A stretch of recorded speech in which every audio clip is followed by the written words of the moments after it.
Shalom Bapak Ibu, saudara-saudara, salam jumpa dalam kasih Tuhan Yesus Kristus. Saya baru pulang pelayanan dan saya coba buka YouTube. Saya kaget sekali ternyata Ustadz Yaya Waloni hari ini telah meninggal dunia. Saya coba lihat beritanya, ternyata dia sedang memimpin ibadah di salah satu masjid yang ada di kota Makassar. Ketika beliau sedang berkhotbah atau berdakwah di masjid, dia ternyata jatuh dan akhirnya tidak mendapatkan pertolongan medis dan akhirnya meninggal dunia. Saya beberapa kali mengomentari video daripada Ustadz Yaya Waloni, bahkan bulan yang lalu saya coba temukan video dia yang lama dan saya coba memberikan komentar menurut iman Kristen. Dan kaget sekali karena tadi dia sudah meninggal dunia. Ada banyak YouTuber Kristen yang mengomentari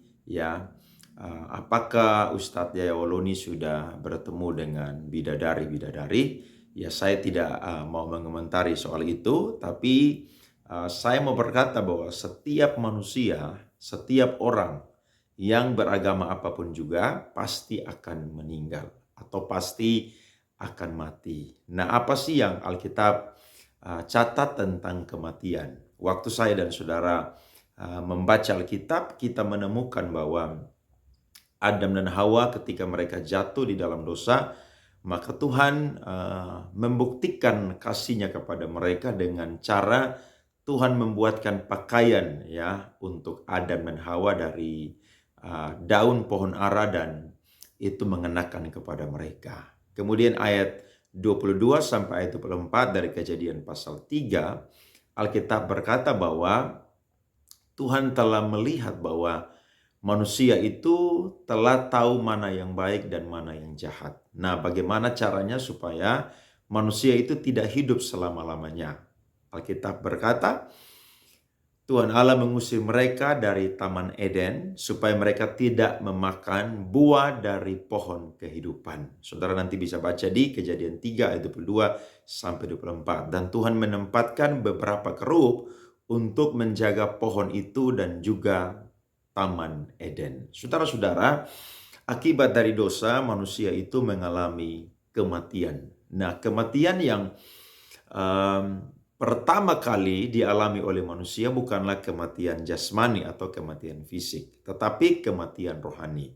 Waktu Tuhan berkata kepada Adam dan Hawa, kalau kalian makan dari buah pengetahuan itu, maka kalian pasti akan mati. Kata mati di situ menunjukkan bahwa pasti manusia akan mati rohani. Dan ujung atau akibat dari kematian rohani, manusia pasti akan ada di neraka yang kekal. Tetapi sebelum manusia itu mengalami yang namanya hukuman di neraka, manusia pasti akan mati secara jasmani. Nah, ini sesuatu yang perlu saya dan saudara perhatikan karena kematian itu bisa menjemput setiap orang kapan saja. Biasanya saya dengar ada orang-orang yang memberikan komentar bahwa syarat dari kematian itu ada dua. Yang pertama, ketika orang itu sudah usia tua atau senja.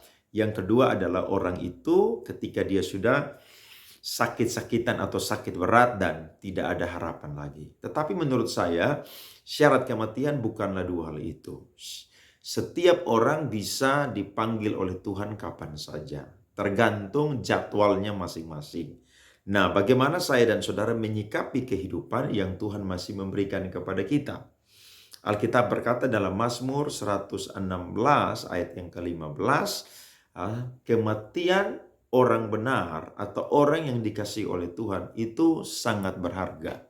Atau berharga di mata Tuhan kematian setiap orang yang dikasihinya. Kalau saya dan saudara baca dalam terjemahan yang lain, kita akan menemukan ada kalimat yang menarik di situ yang narasinya berbunyi bahwa Tuhan menyayangkan kematian orang yang benar atau orang yang takut akan Tuhan. Nah, Allah sendiri ketika berjanji untuk mengutus seorang juru selamat namanya Yesus Kristus, Allah tidak mau manusia itu mengalami kematian jasmani, kemudian manusia itu mengalami kematian rohani dan akhirnya mengalami kematian kekal di neraka.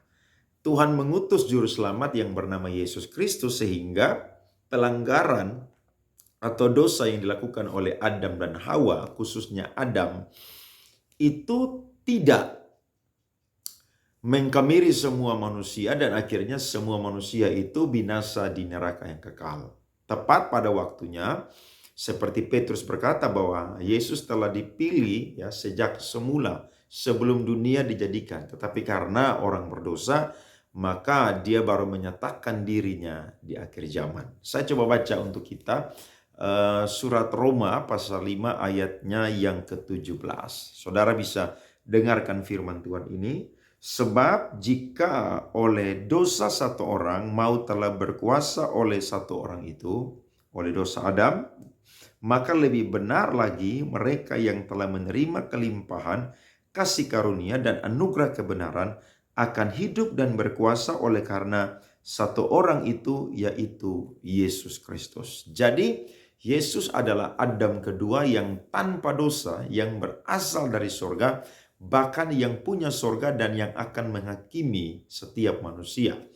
Saudara-saudara, lewat kehadiran Yesus Kristus, setiap kita yang percaya kepada Dia, yang mengaku Dia adalah Yesus Tuhan dan Allah, saya dan saudara memperoleh keselamatan. Dan ketika kita memperoleh keselamatan, kita tidak akan pernah mengalami lagi yang namanya kematian rohani dan juga kematian kekal. Kematian tubuh atau kematian jasmani, kita semua pasti akan mengalaminya dan akan menghadapinya.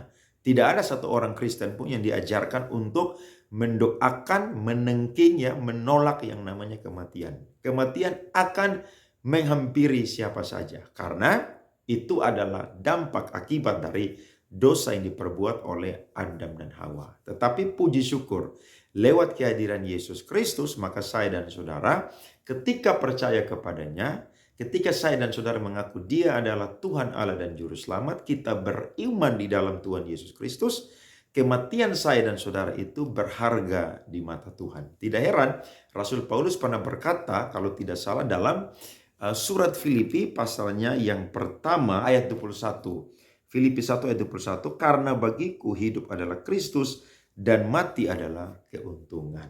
Berarti ketika saya dan saudara mati di dalam Tuhan Yesus Kristus, ketika kita sedang beriman di dalam Tuhan Yesus Kristus, maka saya dan saudara tidak perlu takut akan kematian.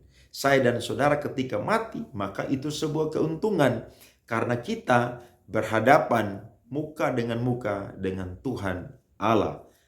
Yesus Kristus yang kita percaya, yang kita sembah, bahkan yang kita ikuti dan yang kita layani. Jadi hari ini saudara-saudara yang masih bernafas, orang-orang Kristen, mari cinta Tuhan dengan sungguh-sungguh, mari iring Tuhan dengan sungguh-sungguh.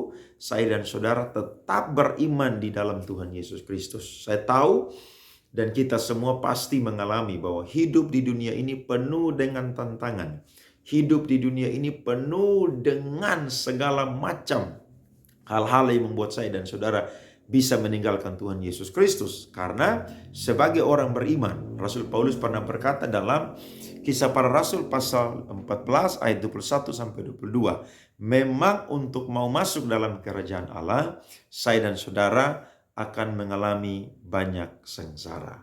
Bahkan Paulus berkata, kepada kita bukan saja dikaruniakan untuk percaya, tetapi untuk menderita bagi Kristus. Jadi saya dan saudara mari persiapkan diri kita. Kapan saja kematian menjemput kita, saya dan saudara tidak akan pernah takut. Karena kita beriman di dalam Tuhan Yesus Kristus. Bagi saudara-saudara yang mungkin telah meninggalkan iman Kristen, saudara telah meninggalkan Yesus Kristus, saudara sedang murtad, masih ada kesempatan untuk saudara bisa kembali menjadi orang yang percaya kepada Tuhan Yesus Kristus. Tuhan tidak pernah menolak satu orang pun yang mau datang bahkan kembali kepada Dia. Tuhan ingin supaya setiap orang itu diselamatkan. Petrus mencatat dalam 2 Petrus 3 ayat yang ke-9, kenapa Tuhan itu sengaja menunda kedatangannya? Karena Tuhan ingin supaya orang-orang pilihannya, orang-orang yang pernah percaya kepada Yesus yang sedang murtad, mereka boleh bertobat dan berbalik kepada Yesus Kristus. Sebab Alkitab berkata dengan jelas bahwa tidak akan pernah ada keselamatan atau orang yang meninggalkan Tuhan Yesus Kristus, dia tidak akan pernah mendapat tempat di dalam kerajaan sorga. Sebab Yesus berkata, Yohanes 14 ayat yang ke-6, Akulah jalan dan kebenaran dan hidup. Tidak ada seorang pun sampai kepada Bapa yang ada di sorga kalau tidak melalui aku. Kalau saya pinjam ya kata daripada seorang teolog dialektikal yang bernama Karl Barth, dia berkata, Yesus adalah pintu yang terbuka menuju kepada sorga atau kepada Allah. Jadi mari saya dan saudara ya yang Kristen, bahkan juga yang pernah Kristen dan sedang meninggalkan iman Kristen, kesempatan masih ada buat saudara-saudara untuk kembali kepada Yesus Kristus, karena dia berkata bahwa dia adalah jalan dan kebenaran dan hidup. Ya, tidak ada seorang pun bisa sampai ke sorga kalau tidak percaya kepada dia. Ya, hanya ada satu nama yang menyelamatkan menurut Kisah Para Rasul 4 ayat yang ke-12, yakni nama Tuhan Yesus Kristus. Puji Tuhan, ini tanggapan dari saya, kiranya memberkati, mencerahkan, menghibur saya dan saudara yang sebagai orang-orang Kristen sedang menghadapi tantangan, kesulitan ya. Bahkan juga saudara-saudara yang telah meninggalkan iman Kristen, masih ada kesempatan untuk saudara-saudara. Tuhan memberkati.